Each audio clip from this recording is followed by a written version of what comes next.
मी या ठिकाणी विनंती करतो आदरणीय सुरेंद्रताई पवार यांना की आपण आपल्या शिवजयंतीच्या भावनानं आणि आपल्या या ठिकाणी शुभेच्छा व्यक्त कराव्या.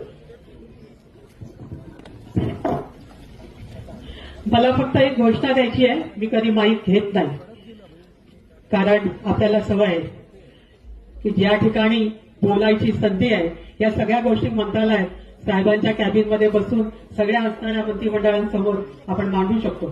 या ठिकाणी एवढंच सांगू इच्छिते कि जब तक सूरज चांद रहेगा इस सरकार का नाम हमेशा आबाद रहेगा.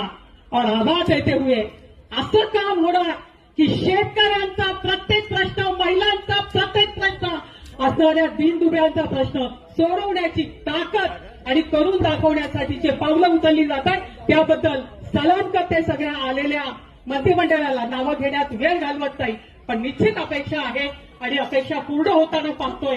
हाच आमचा विजय आहे. जय हिंद, जय महाराष्ट्र, जय श्रीराम.